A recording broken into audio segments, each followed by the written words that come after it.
Lewis was infertile, yet I was pregnant. Cautiously, I asked him, "Do you want a child?" He replied coldly, "I won't have children." My vision went dark. That same night, I ran away. Before leaving, I placed a pregnancy test on the table with a note, "I cheated. Don't look for me." I hid in a small southern town to protect the baby. Before the child was even born, a pair of hands suddenly covered my eyes. A man pressed against my back like a damp, lingering ghost and whispered, "Be good.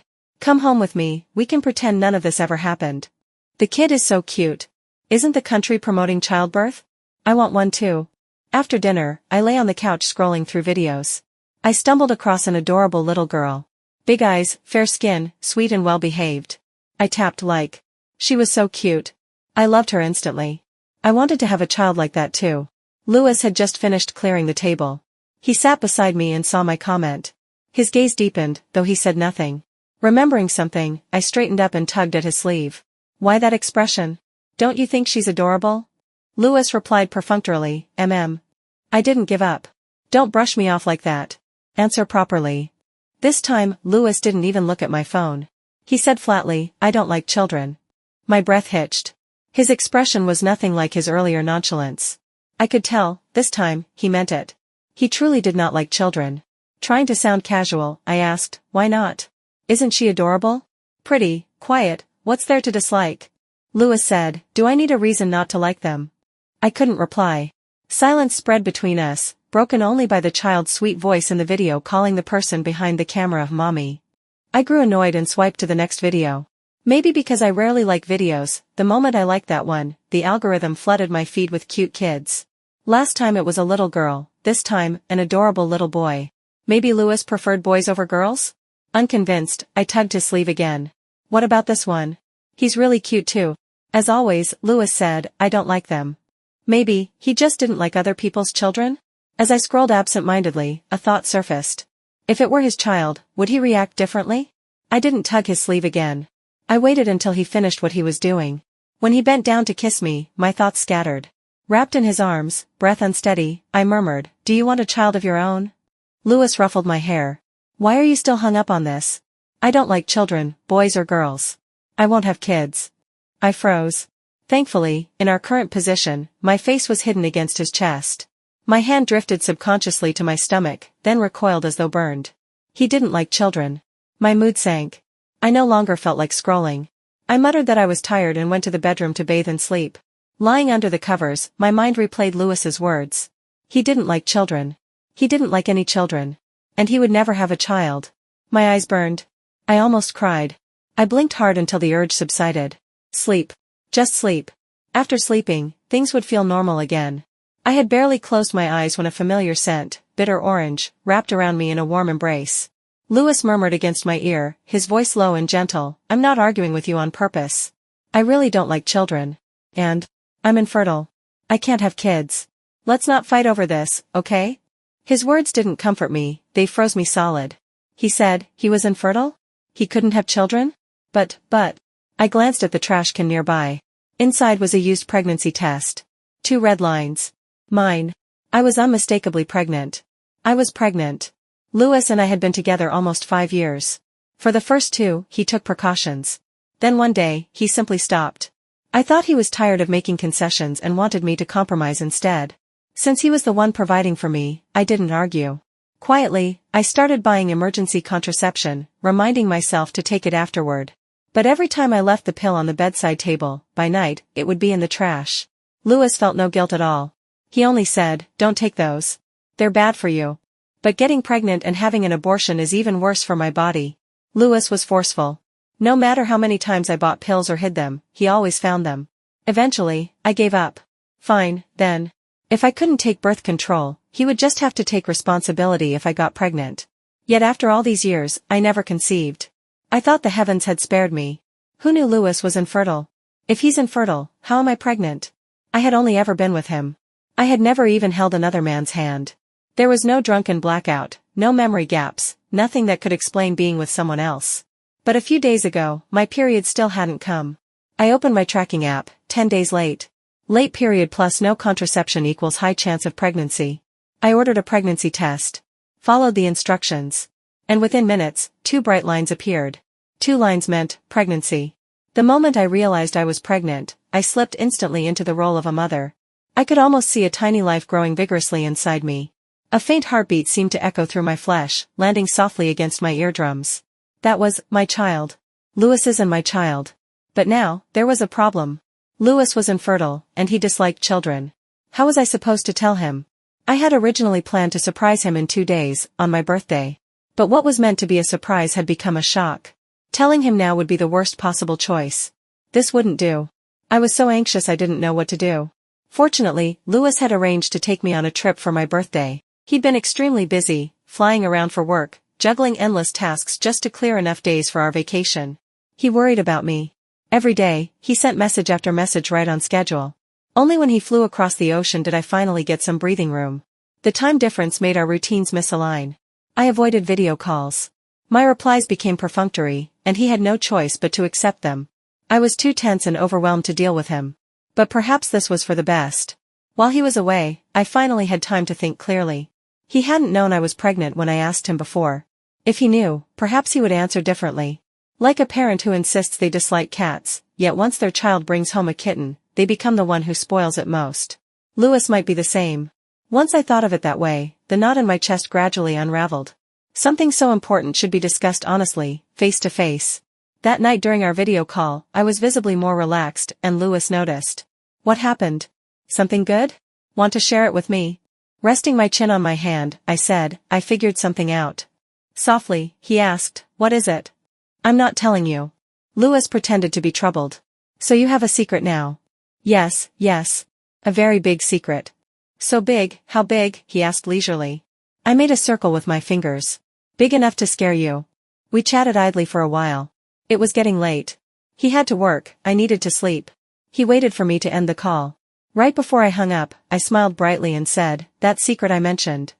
I'll tell you when you come back. And don't even think about cutting work short because of it, okay, my dear sponsor? You have to make money to support me. And our child. That night, I had a beautiful dream, Lewis cradling our baby tenderly, feeding it as carefully as if it were made of glass. He would make a wonderful father. Feeling happy again, I grew restless and ended up attending a social banquet, one I usually ignored. They always sent me invitations anyway, printing one extra never hurt. No one expected me to show up today, let alone so early. I lowered my head and tasted the tiny cakes, comparing the flavors. Then I heard Lewis's name. I heard Lewis rejected another marriage alliance. What's surprising? He's rejected tons. Why are you shocked? This time is different. The Lynn family's daughter fell for him at first sight. She's an only child and, not exactly exceptional. Letting her marry Lewis is basically handing over the Lynn family. So what? Do you think Lewis needs the Lynn family? After all these years, don't you know? He's fiercely loyal to his girlfriend. A soft laugh. Girlfriend? More like his pet canary. If she were really his girlfriend, they would have married already. Dating for 5 years without marriage? He's just playing with her. The cream in my mouth instantly lost all sweetness. I pricked up my ears. Exactly. Why aren't they married? Isn't the girl worried? She's missing her chance. If I were her, since Lewis likes her, she should just give him a baby and secure her position. Lewis would never force a woman he likes to have an abortion. After this comment, the other voice oddly fell silent. Instinctively, I touched my stomach. Lewis loved me. He wouldn't make me abort. Even strangers could see that. I had just breathed a little easier when someone else whispered, TCH, that's not certain. If she's pregnant, well. The voice dropped so low it was almost inaudible, but my hearing was sharp. It might not just be about abortion. It could be, 2 lives ended. A gasp. What? Why? Lewis is ruthless. He can't tolerate betrayal. Anyone who's betrayed him before never got a chance to explain, he dealt with them cleanly. They kept gossiping. I couldn't listen anymore. My chest tightened painfully. I no longer wanted dessert. I shouldn't have come tonight. After a good night's sleep, only 1 day later, my entire mindset had changed again. I tossed and turned in bed, unable to sleep. Humans think too much at night. Everything I overheard looped endlessly in my mind. Marriage alliance. Pet canary. Not married. Just playing. Those phrases spun around and morphed into new ones, abortion. Betrayal. No chance to explain. 2 lives ended. Hesitating, I opened Lewis's chat window. His last message was simply, good night. I remembered again, he said he was infertile. I walked onto the balcony. The autumn night was clear, moonlit, starlight traveling across countless light years to reach my eyes. The universe was vast, yet there was no safe place for this child. I touched my stomach. The child's father didn't want them. But I did. I could raise this baby alone. In the quiet of night, I pulled out a suitcase and began packing. I would leave tomorrow. Leave this place. Leave Louis. From now on, this would no longer be his child. It would belong only to me. Before leaving, I hesitated for a moment, then placed a note and the pregnancy test on the table. If I vanished without a word, he might think I'd been kidnapped or harmed, and he'd move heaven and earth to find me. The chances of being discovered would be far too high. I cheated. The child isn't yours. Don't look for me. After writing those words, I took one last look at the home I had lived in for 5 years. Every corner held traces of my life. But none of it would have anything to do with me anymore. Goodbye, little home. Goodbye, Louis. Needham Town was a 4th or 5th tier place, a small southern town with nothing special about it. Its area was tiny, its infrastructure modest, its scenery plain and ordinary. On a map, it was the kind of place your eyes would skip right over.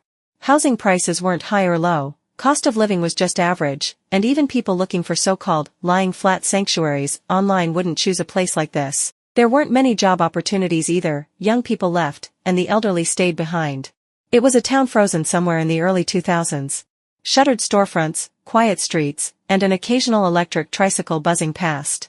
On the street where I settled, only a noodle shop and a small barber shop were open. Across from them stood a convenience store named Linda's Mart. It had once doubled as a pickup point for a delivery service, with a yellow sign still hanging beside the door. Even though that service had long gone bankrupt, the sign remained, perhaps out of forgetfulness, perhaps because removing it no longer mattered. The town was small enough that everyone already knew every shop and every household. No signage was truly necessary. I walked into the noodle shop. It wasn't mealtime, so there were only a few customers. A woman in a padded jacket sat at a table watching a melodramatic microdrama on her phone, the volume turned all the way up. I hadn't even stepped inside when the phone's tiny speaker screamed dramatic lines at me. You want to marry me so badly you'd push Mingzhu downstairs? Shameless. It wasn't me, it really wasn't, she fell on her own. The heroine's protests were cut off by the hero's roar, you really need to be taught a lesson. Then came the sound of heavy rain and rolling thunder. Of course. In these dramas, it always rains when the heroine suffers. The shop owner noticed me and pointed lazily at the menu board without lifting her head. Order whatever you want. I looked up at the dishes and prices. With no customers waiting, I had plenty of time to decide. Fried rice, fried noodles, fried rice cakes, boiled noodles, rice cakes, and a few options served over rice. After browsing for a while, I chose the pork rib noodles, scanned the QR code, and paid. The owner worked slowly. Still holding her phone, she wandered into the kitchen, without pausing her drama. From the sound of it, the heroine had now been sent to a disciplinary institution and was enduring all kinds of torment. Not really my kind of plot. I turned away and sat at a table near the door. A sticky layer of grease coated the tabletop. I wiped it with tissues, but years of buildup didn't come off. I sighed and used a fresh tissue as a placemat instead. Outside, a yellow electric tricycle drove by. 3 seconds later, a black one. Bored, I began counting every tricycle that passed. When I reached the 18th one, my noodles finally arrived. The pork rib noodles tasted average. Not good, not bad, just like the noodles I ate as a child in small-town shops. It seemed the cook's skills hadn't changed at all over the years. Old eateries in little counties were like that, unimpressive flavor, generous portions. I even finished the pork rib buried beneath the noodles. Scooping through the broth one last time, I found it empty. Putting down my chopsticks, I wiped my mouth and asked the owner, "Is there any place around here that rents out rooms?" She was still glued to her drama. In the short time it took me to finish my bowl, the heroine had already emerged from the disciplinary center, transformed into a cold, robotic version of herself. She no longer called the hero brother, no longer clung to him. Now she addressed him icily as Mr. Shen. The hero noticed the change and became furious. The trope was so classic I almost laughed. It reminded me of when I'd get scolded as a child and fantasize about turning into a cold, emotionless study machine. At that moment, the shop owner finally looked up. "Oh, you're looking for a place to rent?" I nodded. "Yes. How did you end up here? All the young folks have left. Hardly anyone moves in anymore." She pointed the way for me. "Try the park over there. Lots of elderly folk have empty houses, they might rent one out." I thanked her, and before leaving, answered her earlier question. "I used to live on the other end of the town when I was little. Haven't been back for many years." "Is that so?" Then after you settle in, come support my shop more often. I smiled and agreed. Before stepping out, I turned back and saw her dragging the progress bar on her drama to catch up on everything she'd missed while talking to me. The heroine once again turned into a cold robot. A distant Mr. Shen echoed faintly, fading as I walked away. It was a beautiful day. No rain. Finding a rental was easy. The landlady was an elderly woman whose children worked in the provincial capital. She had several empty apartments and was more than happy to rent one out. I rented a small unit and walked to a supermarket a few hundred meters away to order essential supplies for delivery. The apartment hadn't been lived in for a while and needed a thorough cleaning. I was lazy, there was no professional cleaning service in town, so hiring a local auntie was just as good. While she cleaned the empty apartment, I wandered around the town from afternoon until dusk. By the time I returned, the place looked refreshed. Standing on the balcony, looking out at the stillness of this little town, I felt a strange sense of dislocation. This was Needham Town, not the bustling imperial capital. I had truly left. When night fell, the town grew even quieter. Hugging a pillow on the bed, I felt a wave of loneliness wash over me. Well, not fully alone. I touched my belly. I had a little one. Life in Needham Town was peaceful. I changed my phone number, only a few close friends could still reach me. They required little emotional energy, reply or don't reply, nothing changed. We never panicked over silence. I lived here for a month, slowly adapting to the town's unhurried rhythm. The only drawback was the poor infrastructure. The town had only a clinic, no hospital. For prenatal checkups, I had to travel to the city center. Maybe I'd lived in the capital too long, the city was so large that even the subway took an hour. I took a taxi for the appointment. After nearly an hour, the driver was grumbling about how far it was. I tried to reassure her. Almost there, just a little longer. Near the drop-off point, I realized I'd been infected by her impatience. I also began feeling the ride was unbearably long. Dizzy from the journey, I got out, entered the hospital, queued up, and finally completed the examination. While waiting in line, I suddenly realized how foolish I was. Why on earth would I choose to come on a weekend? Weekends were the busiest. I'd gotten too comfortable lately and completely lost track of time. I waited bitterly in the long queue. After what felt like forever, I finally finished the checkup. Staring down at the test results in my hands, I shuffled out of the hospital. This city didn't have many top-tier hospitals. People came here from the city, the towns, and even the villages. Everyone around me moved in a rush. I was the only slow one, and bumped into someone. I apologized quietly and stepped aside to go around. Earlier, I had noticed a street near the hospital where I could grab something to eat before heading home. I didn't turn on the map, just followed my memory. But at some point, I ended up in a dead-end alley. Turns out I had no sense of direction. With a sigh, I opened the map and rerouted myself. As I exited the alley, a sudden thought struck me. The person I had bumped into back in the hospital smelled familiar. It was that faint, bittersweet scent of bitter orange. Lewis had a cologne with that scent. Though, he rarely used it. I had bought it for him, after all, yet I barely saw him wear it.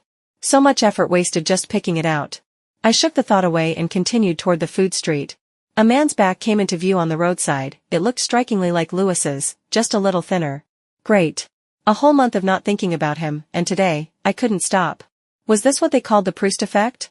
I shook my head, forcibly pushing Lewis out of my mind. Food first. I stepped out of the alley and headed toward the snack street. Just as I took a step and glanced down to check how many meters till the next turn. Suddenly, I couldn't see. A warm, calloused hand had covered my eyes. That familiar bitter orange scent wafted into my nose. I froze. Before my mind could react, my body already recognized who was behind me. His chin rested on my shoulder. He clung to my back like a ghost. His breath, icy and damp, skimmed the back of my neck. The hand over my eyes moved down slowly. It brushed over my lips, down my neck, and finally settled on my belly. Lewis's voice was colder than the harshest days of winter. You're pregnant? You cheated on me with a man who can't even accompany you to a prenatal checkup. Lewis stroked my belly gently, then gave a cold, quiet laugh. A man like that, what use is he? He was right. No prenatal checkup, no support. Utterly useless. Hadn't I already thrown that kind of man away? Lewis launched into full sarcasm mode.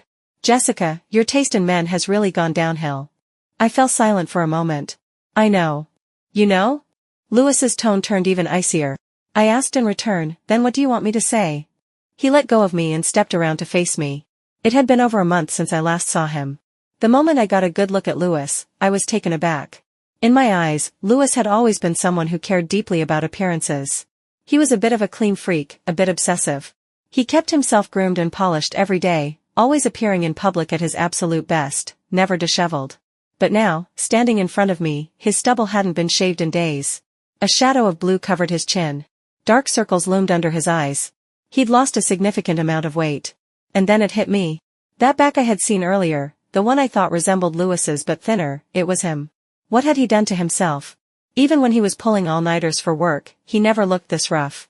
I hesitated, but out of the remnants of our past, I asked softly, "Are you okay?" I wasn't sure what nerve I hit, but the moment I asked, his emotions broke free like a dam bursting. "You have the nerve to ask me if I'm okay?" So, I wasn't allowed to ask. "Fine. I won't ask again." "Forget I said anything," I muttered. But strangely, Lewis actually responded. Before his words came, his arms wrapped around me. His voice, hoarse, weary, clinging, spoke against my ear. And perhaps it was just my imagination, but I thought I heard him choke back a sob. "I'm not okay," he said. "Ever since you left, I haven't been okay at all." "Jessica, is this the surprise you said you were going to give me?" "Because I don't like it, not one bit." It had only been a month since all this happened. But it felt like a lifetime ago. I paused, trying to recall. Yes, before he left, I had told him during a video call, "I have a surprise for you when you come back." What I meant to say was, "I'm pregnant." What he came home to was a note saying I had cheated, was pregnant, and had run away. The surprise had turned into a shock. And now I realized, just a little too late, that maybe I owed him an apology. Maybe, I really had hurt him badly. I didn't know how to explain it all. My thoughts spun in circles, and in the end, the only thing I managed to say was, "Can you ease up a bit? You're holding me too tight, I can't breathe." Lewis, ever sharp-tongued, replied, "Hold it in." "Fine. I'll hold it in." I'd already given him a terrible scare. The fact that he hadn't strangled me yet was a miracle. What harm was there in letting him hug me for a while longer? Truthfully, he did ease his grip, quite a bit. His arms now felt like they used to. Warm, broad, familiar. When he had finally held me enough, he let go. "Where are you staying?" he asked. I didn't answer. I just looked at him silently. That alone was enough to set him off again. He jumped to conclusions. "What? You don't want me to know where you live now? Is that guy, the other man, living with you? You don't want me to see him?" 3 accusations, back to back. I rubbed my temples. "No, it's not that. I just live a bit far from here. It'll take too long to get there. If you have something to say, just say it here. I'm not going back." Lewis's face darkened. His gaze slid from my face, slowly down, and stopped on my belly. "Be good. Come back with me. We'll pretend none of this ever happened." I said firmly, "No. I ran away because I wanted this child." And the first thing he said to me was to abort? I'd have to be insane to agree. "Why not?" he demanded. "You care about that other man that much?" There was no point in explaining, but I did anyway. "This has nothing to do with who the father is. I just want the child." Lewis's face twisted even further. "So what you mean is, you resent me for not being able to give you one?" That wasn't what I meant. But for a moment, I had no idea how to respond. Lewis stared at me, his expression still dark and stormy. But the longer he stared, the more his expression inexplicably began to soften. Right before my eyes, he went from thunderstorm to sunshine. Suddenly enlightened, he said, "So you don't love the other man, you just want the child. To him, you're just a tool for pregnancy. What right does he have to compete with me?" His entire demeanor shifted. Now, he was gentle, caressing my belly with the utmost care. "It doesn't matter who the biological father is.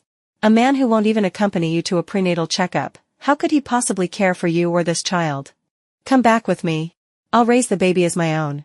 I looked at him in shock. "Lewis, what are you even saying? Was he always like this?" I felt like I never truly knew him. The Lewis in my memory had always been gentle toward me, but ruthless with business rivals. Otherwise, I wouldn't have overheard those rumors about him at that banquet. How could that man possibly have a happy to raise someone else's kid kind of kink? Lewis asked, "Why aren't you saying anything? Do you think I'm unworthy of being this child's father? Is that man really better than me?" I was momentarily speechless. Lewis sneered, "What, he's more handsome than me? Richer than me? Better stamina? Got 18. Stop. Stop." We were literally standing on a public street. Panicked, I slapped my hand over Lewis's mouth. Even if there was no one else around, he still shouldn't say nonsense like that. My head throbbed. Lewis removed my hand. And just as he opened his mouth, undoubtedly to say something even more outrageous, I rushed to speak first. "There's no other man." He froze. "No other man?" he repeated. I nodded. "None. But you said you cheated." "I made that up." You're pregnant. That part's true. So it is true. I rubbed my forehead. You believe everything I say, huh? I even told you not to come looking for me. Why didn't you listen to that? Lewis replied quietly, that was different. How was it different? He looked at me seriously and lowered his gaze. I couldn't not come for you. He took my hand and pressed it against his chest. Through layers of fabric, skin, and bone, I felt the steady rhythm of his heartbeat. This was his heart. Lewis said, after you left, it hurt.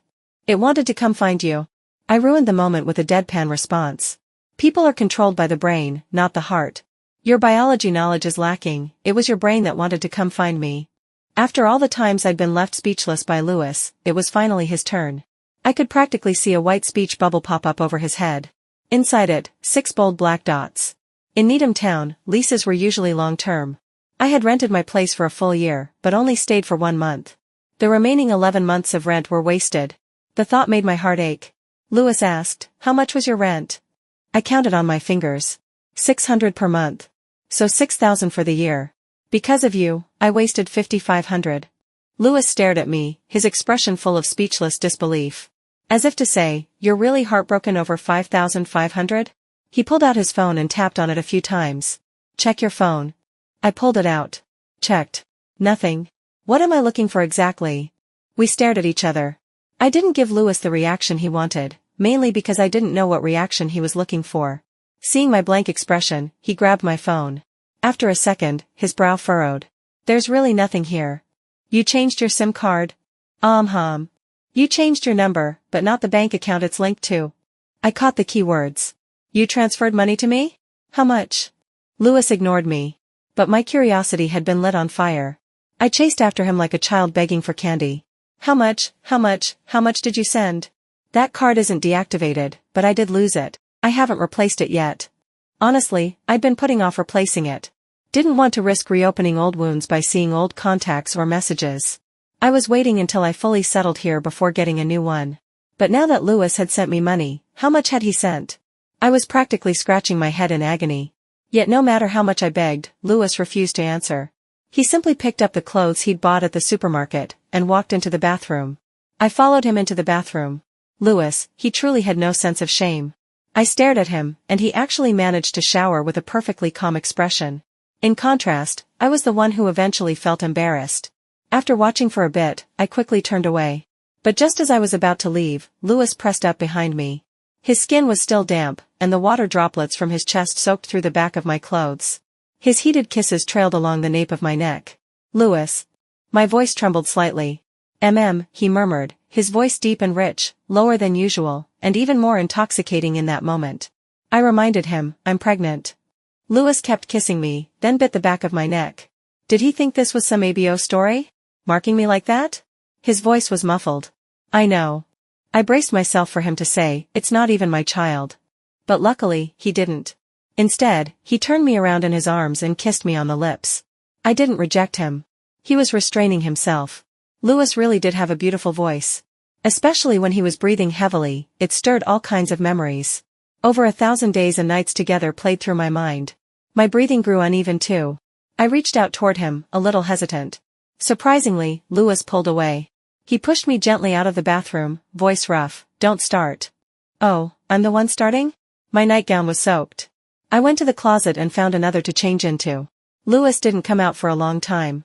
By the time he did, I was already lying in bed, ready to sleep. I heard the bathroom door open. The mattress dipped as he got in beside me. He wrapped his arms around me from behind. It was our last night in Needham Town. I heard the wind outside, the rain, the occasional electric tricycle passing by. When I arrived, the town had been dry. But now, on the night I planned to leave, it rained for the first time in a month.